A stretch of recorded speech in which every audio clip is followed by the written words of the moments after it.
there's two things I want to touch on. One, I don't want to lose track of both of them. So we'll start with where we are now. Sure. One of the issues is recruitment within the aviation unit. You know, in aviation, most of us are in remote locations at a hangar that most people don't have access to. A lot of our officers don't even know where a hangar is. They think we fly out of the main Class C airport in the city, and we don't. We're actually in a whole other city. But so the point to me saying that is that people have no clue where we are. They don't know how to contact us. I don't know most people in our agency now because I've been in air support for the last 9 years.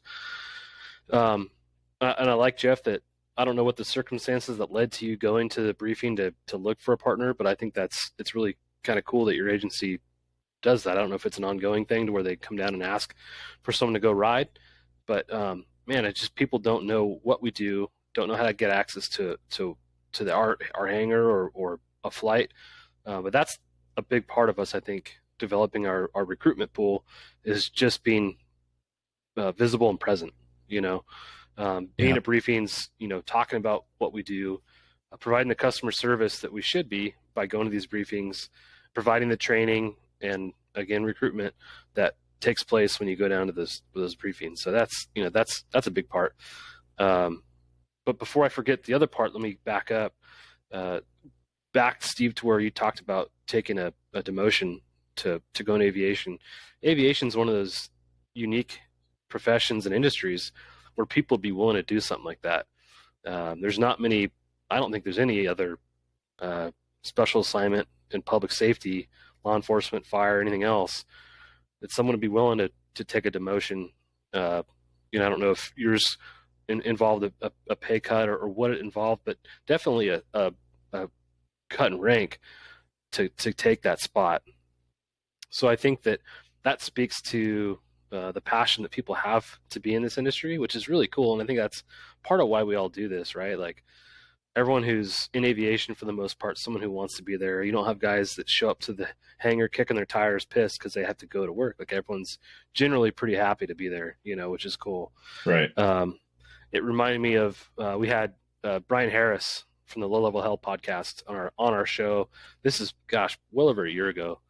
But he's an Army guy. He was a commissioned Army officer, and he wanted to become a pilot in the Army. He actually took a demotion, went to a warrant officer status to become a pilot. So again, speaking to the allure and passion for aviation, you just don't see that everywhere, So. No, and it's a good point. It's actually I'll take two comments, but one on the first point that you made. Something that I know is a holdover from when Jeff was in our unit, and something I heard him say several times when I was an observer and he was a pilot there.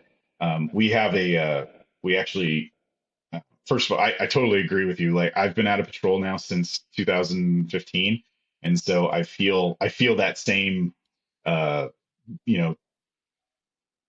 feeling that you were describing earlier of the people that if you were to walk in a briefing today, the people that would be the sergeant sitting at the front of the room, maybe a K-9, maybe a senior patrolman. But you start to lose touch because we are separated and work out at different stations. And I know that's just part of the process, I guess. Something that our department does that I think is a really good move and is something that we still do is we have when a new hire is hired on, they have a 2-week orientation phase where they go out and they go to the POA and they sign up for their POA stuff, and then they meet with the SWAT team and they talk about tactics, and they have a review on some of the things that they learned in the academy. One of their stops is with us as well, and so it gives us an opportunity not only to introduce ourselves, which is probably the most important, but also to sort of lay that foundation. Hey, here's who we are. Here's what we do. You guys are starting your careers in law enforcement for the most part, if you're not a lateral, obviously. But here are some of the calls that we can help you out with. Here are our capabilities. Here are our limitations. Here's some things that some types of calls that you might want to just automatically think, maybe I might be able to use the air unit for this.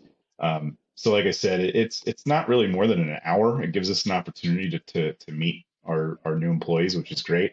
And then one of the things that we always offer, and this is sort of the throwback to what I'd heard Jeff say for so long is, hey, when you guys, if you don't get an opportunity to come out here while you're in training, shortly after you're off training, call us. Here's our phone numbers. Call us, see what what you can do schedule wise to come out here and go on an orientation flight and just see what the city looks like from up here. Obviously, it would give anyone with an interest in aviation the opportunity to start asking questions and maybe a contact person within the unit, which is always a good thing.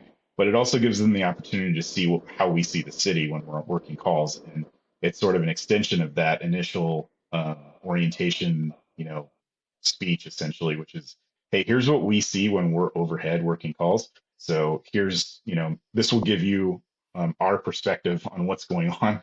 So either you can ask us for information that we can, provide you with, or whatever, or however we can best help you guys out. And that's something that, like I said, I when I was hired and we had this really senior crew that was out there, I didn't know anybody. I didn't feel like I could ask those types of questions. Now we go, above and beyond, I think, to try to make the unit accessible to people, particularly the new people, to not only gauge interest, but also to see, hey, here's my name, here's my phone number, give me a call.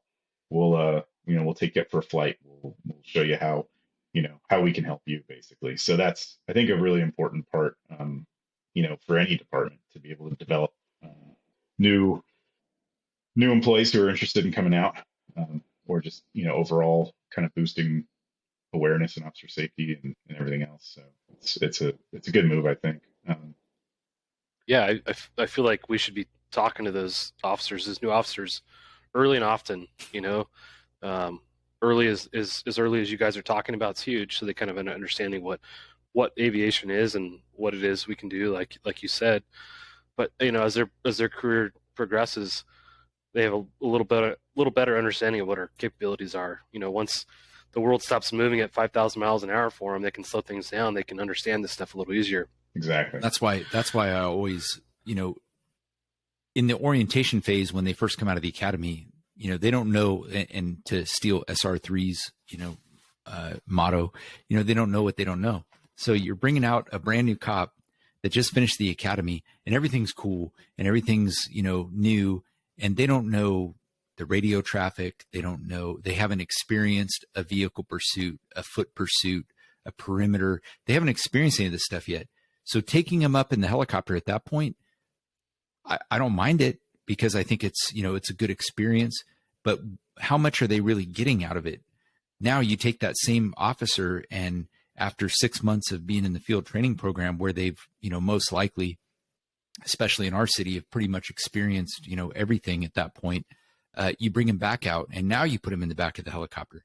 Now they understand where we're going. They understand the areas. They understand the radio traffic. They understand what's happening on the ground in this, new, granted they're still new, but they, at that point they're still excited about it too. Right. So now they see it from that perspective, and they can understand and they can correlate more as to, okay, this is what the air unit does. This is what they see, and this is how they can help us. And so, even prior to doing that, we had a sergeant in the unit at the time, Dwayne May, who came to me and said, hey, I want to put together something. I want you to go out and present at roll call trainings and, put together a PowerPoint presentation, 10, 15 minutes, whatever, and go out and present this. And then we're going to do it at all the roll calls with patrol. And so we did. And that, became a really worthwhile program for us, because again, you have people that, patrol officers, varied levels of experience, that really don't know how to employ the helicopter to the best, the most efficient way, I guess. So going to these roll calls and showing them some videos, some funny videos, some, perimeter stuff, whatever, but explaining to them, hey, this is how we can help you. This is what we can do. This is what we can see. And then at the end of it, leaving, hey, this is our phone number. Give us a call. If you have something that you think we might be able to help with or not, we're more than welcome to, answer those questions to help you. And then also, hey, if you ever want to come out and go for a ride along, give us a call. We'd be more than happy to take you up. Again, you're promoting the unit. You're then opening that window or that door for maybe that person that's like, man, I never thought that this is an option. This is really cool. Or to that, hard charge and patrol guy to like come out and see what we can see from the air. Because when you're calling us and saying, hey, we got a white Honda Civic that we're looking for that's stolen, well, maybe some more details would help us, because when you're looking for a white Honda Civic, every car you see is a white Honda Civic, so without explaining, right. So explaining those kind of things to the guys on the ground, and then to show them some of our capabilities and how we can do things to help them. It just makes you more effective. It makes, their requests more meaningful. And, overall, it just makes everything more efficient for the department, for the air unit, for the guys on the ground. And so, that was really the thought behind it, was let's go out and educate our people what we can do and how we can do it. And then we extended that out to the investigative units as well, to, hey, we can do covert surveillance. They are, until Eric Detmer came back from, the dope task force and started using us with our own internal narcotics unit. Those guys had no idea that we could do covert surveillance from high altitude and help these guys with some of these surveillances. And once they, found that out, then it was like, oh, call the air unit. So again, we talk about adding value.